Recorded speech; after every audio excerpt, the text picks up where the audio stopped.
All right, what's going on, you guys? Nick here with Nick on the Power. So I want to do a full recap of the 2018 Arnold Classic, specifically with the men's open bodybuilding division. Now, over the next couple days, I'm going to talk about some of the other things that happened. The 212, we had a brand new champion. You had Kamal El-Gargni win the 212 out of nowhere. I believe they even said this was his pro debut, and he's 47 years old. So that was a pretty interesting story to come out of this weekend. Also, we had Jose Raymond drop all the way down to 5th place at the men's 212 in the Arnold Classic. And then, of course, you had the Mountain Hafthor Bjornsson win the Arnold Classic Strongman for the very first time ever, beating Brian Shaw, who was the defending champion. And then, of course, that brings us to the main subject of this video, William Bonac winning the 2018 Arnold Classic men's open bodybuilding division. So this weekend was a very interesting Arnold Classic weekend. You had, the changing of the guard in many of the divisions, a lot of exciting new winners, exciting comebacks, and a lot of unexpected placings. So first, let's talk about the top 6 in men's open bodybuilding. So in first place, you had William Bonac. In second place, you had Dexter Jackson. In third place, you had Cedric McMillan. In fourth place, you had Roelly Winklaar. Fifth, you had Steve Kuclo, who in my opinion looked very, very impressive. And then in sixth, you had Lionel Beyeke. So we'll talk about the top 6 a little bit later in this video, but first I wanted to start with the dark horse of this competition, and that would be Dennis Wolf. Dennis Wolf was the wild card factor going into this show. Nobody really knew how he was going to look. Nobody really knew how he was going to place, and nobody really knew how much of his size he was going to be able to regain coming into the 2018 Arnold Classic. Now, we found out very, very quickly that he was a significantly downsized version of Dennis Wolf. But I must say, when he came out on stage, I was still extremely impressed with the package that he was able to bring. The fact that he was so conditioned, the size that he was able to regain was impressive to me. I think his lower body still looked pretty impressive. To me, it was the upper body specifically that seemed to be lacking in size a little bit. But to be honest with you guys, I think it's really just a matter of time. If Dennis Wolf continues to pursue bodybuilding and continues to try to recover and rebuild, I think he can put on still a lot more of that size. Recovering from an injury like Dennis Wolf had is a very, very long process. It's not something that happens overnight. And then recovering from that injury and then building back a championship bodybuilding physique is an even longer process. So I think it's something that really just needs more time. Obviously, the muscle memory is there. Now, after seeing what Dennis Wolf looked like, I saw that a lot of people were speculating that Dennis Wolf would not compete again after this show. I don't think that's the case at all. So Dennis Wolf did place 12th at this show, which is not dead last. This was not like a Kevin Levrone comeback. Like I said, in my opinion, I still believe Dennis Wolf looked amazing. He was extremely conditioned. He was just a downsized Dennis Wolf, and he needs more size to be able to compete with some of these top guys. But his conditioning was so good, in fact, that even though he was downsized, he was able to beat Max Charles, who placed 13th. Now, admittedly, I had Max Charles in my top 6, assuming that he came in conditioned. I was wrong here. I got to admit I was wrong. Max Charles' conditioning was not good at all, and he did not come anywhere near the top 6. But I think that was still a pretty big deal for Dennis Wolf to beat him, and he also beat a guy named Paul Polizek, who did not place. So the point that I'm trying to make here is I do not think this is a matter of all hope is lost for Dennis Wolf. I don't think this is, something that's going to end his career. I still think he has time to do well. Now, I got to be honest with you guys. I was sitting very close to the stage. I was over to the right-hand side, and I saw Dennis Wolf come off stage, I guess after they had told him he wasn't going to be in the top 6 for the night show, and he just kind of sat there. He looked very sad. He looked almost angry, and I did not see a Dennis Wolf that looked like he was going to retire anytime soon. I saw a Dennis Wolf that was ready to improve and ready to do better. The face that he was making, man, was not the face of someone that was satisfied with his career and ready to finish and retire bodybuilding. The face he was making, man, I got to say, I think Dennis Wolf is going to be back. But overall, the Dennis Wolf comeback, I was impressed, but it was about what I expected. So let's go back to the top 6 for a second. So Lionel Beyeke in 6th place. Now, I got to say, I thought this was a very, very good Lionel Beyeke.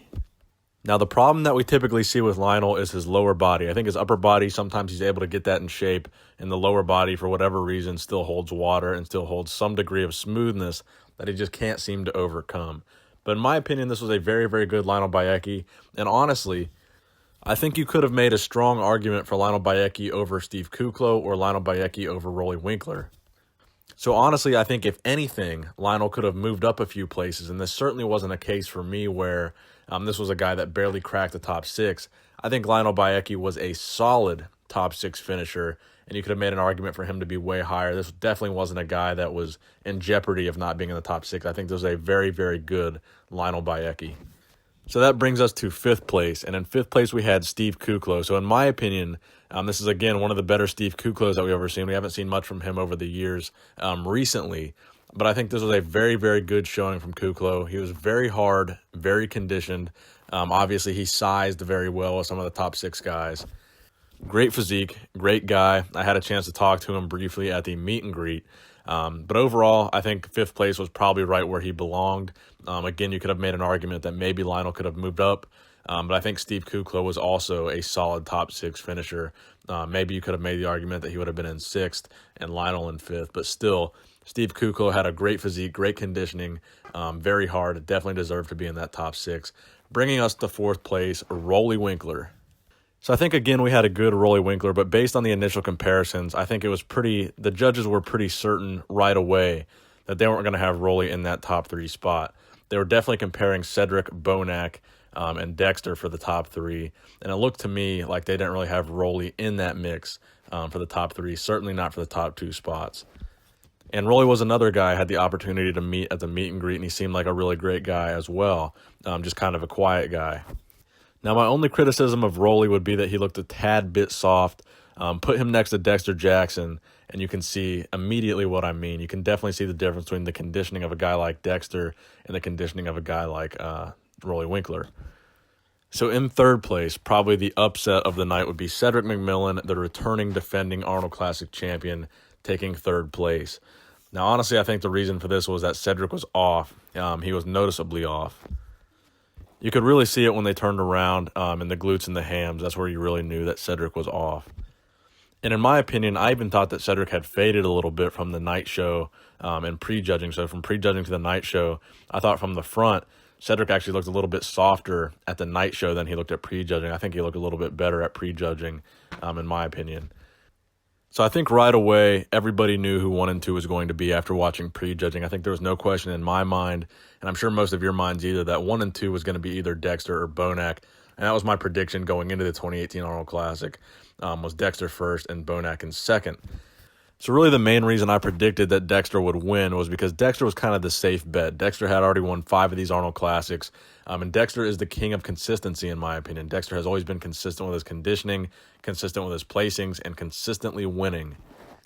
So looking at Dexter's track record, it was only logical to assume that he was going to win this show, but of course he did not, and William Bonac won. So honestly, after watching prejudging, that's when I changed my mind about Dexter winning. So I've seen already people in the comment sections making a big deal about Dexter's gut. So it is obvious Dexter did have a little bit of a problem with some distension in his midsection. But overall, Dexter's overall conditioning, aside from the midsection, I think Dexter was honestly one of the sharpest and crispest conditioned guys on that stage. Yes, there's no denying the fact that he had a little bit of a gut. We all saw it, but I don't think it's as big of a deal as people are making it. Dexter Jackson is still Dexter Jackson. He still has that Dexter Jackson physique. He still has that Dexter Jackson structure. And he still has that trademark razor crisp conditioning. That's why he's called the Blade. And honestly, in my opinion, I think when it comes down to Dexter versus Bonac, Dexter was the better conditioned bodybuilder. So that brings us, of course, to 1st place, William Bonac. Now, William Bonac is a fantastic bodybuilder. I cannot say enough positive things about William Bonac. William Bonac is another guy I had the opportunity of meeting. You may have seen it on my Instagram. I met William Bonac at the meet and greet, and I know a lot of people think he's an asshole. A lot of people say he's this or that. But when I met William Bonac, he was nothing but gracious, nothing but, humble and kind, and a very, very nice guy. So obviously at this past year's 2017 Olympia, we had William Bonac placing 3rd where he beat Dexter. So he would repeat again at the Arnold Classic and beat Dexter again. So it's not really that big of a surprise that Bonac would beat Dexter.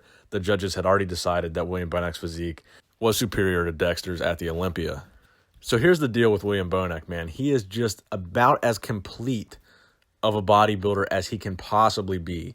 This guy has put on as much muscle, I would imagine as much muscle as you could put on that frame. This guy has a very, very short frame, but he is stacked. Every inch of his frame is just maxed out with muscle. And that's the incredible thing about this guy. He's so short, he used to be a 212 competitor, and now he's winning shows like the Arnold Classic and the Open Division. I mean, you can't say it enough. This guy is amazing. Not only does he give up a lot of height to some of these guys, he also gives up a lot of pounds to some of these guys in terms of sheer muscle mass. So despite the fact that in some cases I'm sure he's 30 plus pounds lighter than some of the guys on stage next to him, he is just so complete, so balanced, so well proportioned, and just so full that he looks as big as muscular as, if not bigger and more muscular than these guys that are literally bigger than him. So I think for me, the two main things that William Bonac had over Dexter was, number one, William Bonac had his midsection completely in control. Absolutely no issues. And when you put him next to Dexter, there was a clear difference between the two. Another very glaring difference would be the main knock that a lot of people have on Dexter, and that would be his calves. A lot of people talk about Dexter not having the best calves. When you put Dexter next to Bonac and compare the calves, it's a lights-out victory for William Bonac. William Bonac has some massive calves. And again, that just speaks to how complete of a bodybuilder he really is. And then I would say overall, William Bonac's roundness and fullness gave him the edge over Dexter Jackson.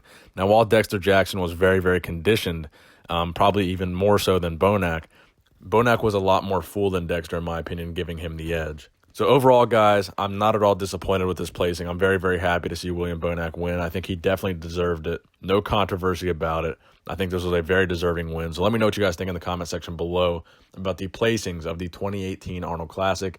Thank you guys for watching the video. Please give it a thumbs up if you enjoyed it. Nick Strength and Power, signing out.